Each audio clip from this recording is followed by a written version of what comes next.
Alvin, bosi wa mpenzi wangu, ila ndio huyo akaja kuwa mume wangu. Naitwa Siara. Mimi ni mdada ninayemiliki saluni ya kike mjini, ila hii saluni tumechangia na wifi yangu, dada wa mpenzi wangu ambaye anaitwa Michelle. Mimi nina mahusiano na mkaka mmoja anaitwa Brian, ambaye ndio kaka wa Michelle. Brian alikuwa anafanya kazi kwenye kampuni moja hivi. Brian alikuwa ana pesa sana. Kwenye kampuni aliyokuwa kaajiliwa alikuwa na cheo kikubwa kubwa kidogo. Kwa hiyo hata pesa nayo alikuwa analipwa nzuri tu, mashallah.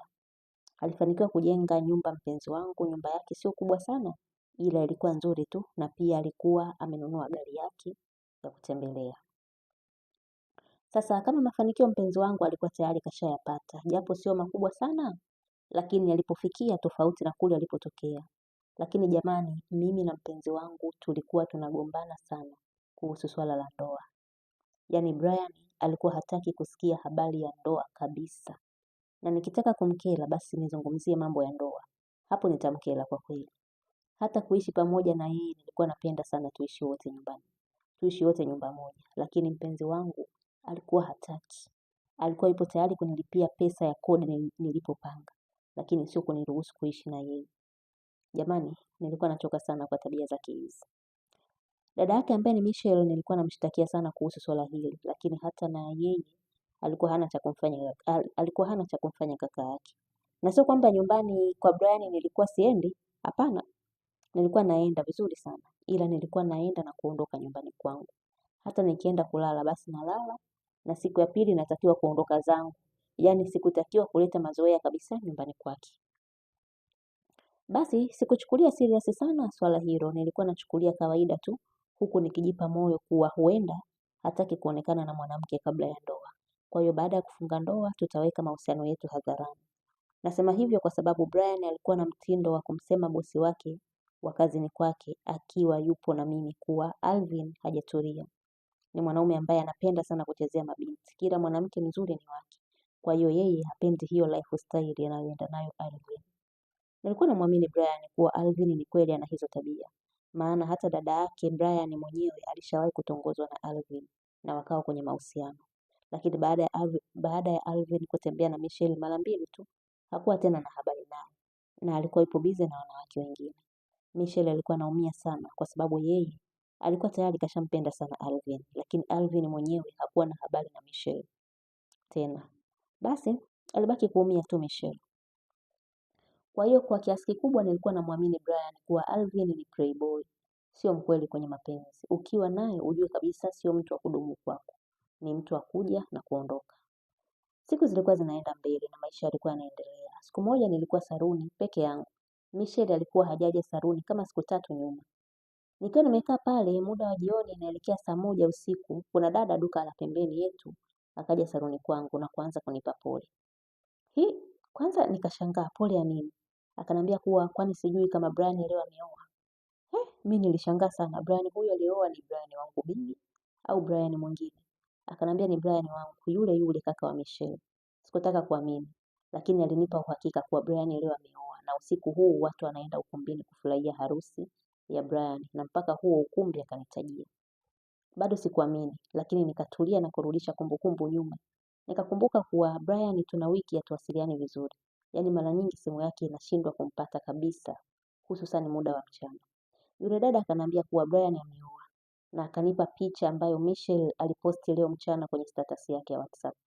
Mimi kuangalia ni kweli Brian na kadada hivi kadogodogo hapo kanisani wanaonyesha vyeti vyao vya ndoa. Na mimi hiyo status ya Michelle sikuiona kwenye simu yangu. Ina maana alinifungia ili nisiione. Jamani wenzangu nilipagawa. Brian ni mwanaume wangu tuliokuwa kwenye mahusiano kwa muda wa miaka 8. Leo hii nimeachwa mchana kweupe na kwenda kuolewa mwanamke mwingine.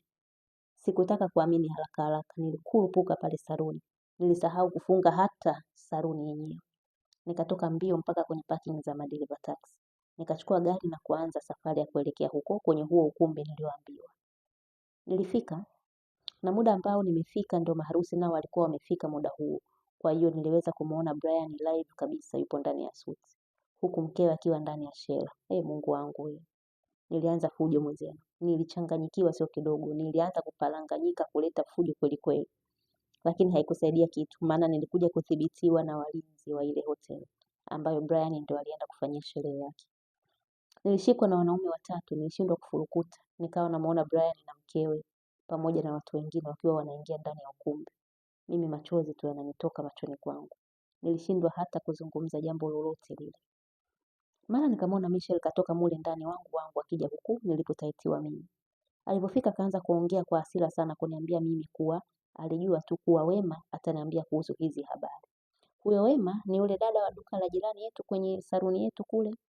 Akaendelea kusema Michelle kwa hasira kuniambia mimi kuwa kaka yake alimwambia siposti picha zao za harusi siku hii ya leo.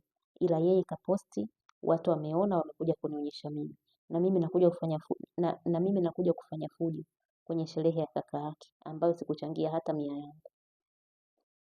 Mbaya zaidi akaniambia Michelle kuwa nikiona sijaolewa na Brian basi nijue sijafika vigezo vya kuwa mke wa Brian. Kwa hiyo nimwache kaka yake aoe mwanamke ambaye ana vigezo vyake yeye anavyovitaka. Na baada ya kuongea hayo Michelle akarudi ukumbini kuendelea na shughuli. Mimi nikabaki pale nguvu zimeniishia kabisa. Hata kumjibu Michelle nilishindwa, ulimi ulikuwa mzito kutamka neno. Mwili wangu ulikuwa kama una ganzi wote, nikabaki sina cha kufanya. Wale walinzi waliokuwa wamenishikilia wakaniambia niondoke hapo, nisiendelee kuleta fujo, wakaniachia kabisa ili niondoke. Lakini mimi nilibaki pale pale chini nikiwa kama nimeganda hivi. Wakaendelea kuniambia niondoke, lakini sikuwa na wajibu chochote kile. Walivyoona sijibu nahisi walifikiri kuwa mawazo yangu yalikuwa ni kutaka kukimbia kuingia mule ukumbini. Kwa hiyo wakanishika ili wanibebe wakanitupe nje mbali na ule ukumbi. Walikuja kunishika kwa nguvu na kuanza kunivuta nje, lakini ghafla nikasikia sauti ikiwaambia wale walinzi kuwa waniache. Niliinua kichwa na kumwangalia huyo aliyeongea. Nilishangaa sana kumuona ni Alvin, bosi wa Brian. Wale walinzi waliniacha na Alvin akawaambia waondoke zao. Kweli wakaondoka zao. Alvin alinibeba na kwenda kuniweka kwenye gari yake. Alafu akaondoa gari maeneo hayo. Alikuwa kapendeza sana. Bila shaka alikuwa anaelekea ukumbini kuendelea na sherehe ya mfanyakazi wake. Alinipeleka nyumbani kwake. Sikuweza kukataa jamani, maana nilikuwa nimevurugwa haswa. Baada ya kufika kwake, aliniomba nikaoge na akanikabidhi kwa dada yake wa kazi. Nilienda kuoga na kubadilisha nguo. Alinipa nguo yule dada. Baada ya hapo nilimuomba tu kupumzika. Sikutaka kingine chochote kile. Nilibaki chumbani kwa dada wa kazi, yeye akatoka nje kuendelea na mambo yake mengine huko. Huko ndani baada ya kubaki peke yangu nililia sana. Nililia mno mpaka nikapitiwa na usingizi, muda ambao hata sikuwa najua ni saa ngapi. Kulivyokucha asubuhi niliamka na kuoga. Baada ya hapo nikatoka nje. Alvin alinifuata na kuniambia kuwa anahitaji tutoke twende nje ya nchi nikapunguze mawazo. Sikukataa. Nilikubali na mpango wa safari ukaanza kufanyika. Baada ya siku 2 tulisafiri kuelekea Dubai. Huko Alvin aliniambia kuwa anajua kila kitu kilichonitokea. Kuwa Brian kaniacha na kwenda kuoa mwanamke mwingine ambaye walianza mahusiano muda si mrefu. Hapo Alvin ndio alianza kunipa story ya Brian na yule dada aliyemuoa. Yule dada alikuwa anaitwa Grace, ni mwanamke ambaye amemaliza hivi karibuni masomo yake ya chuo. Lakini alipokuwa anakaribia kumaliza masomo yake ndio aliweza kukutana na Brian na walianza mahusiano. Na Brian alimwambia Alvin kuwa atamuoa Grace kwa sababu huyo ndio aliyempenda sana kuliko alivyonipenda mimi. Alvin anasema alimshangaa sana Brian kwa sababu mahusiano yangu na Brian alikuwa anayajua muda mrefu sana. Lakini jamaa akaamua kuniacha mimi kwa ajili ya mwanamke waliokutana muda si mrefu. Tutaendelea katika sehemu ya pili ya kwanza.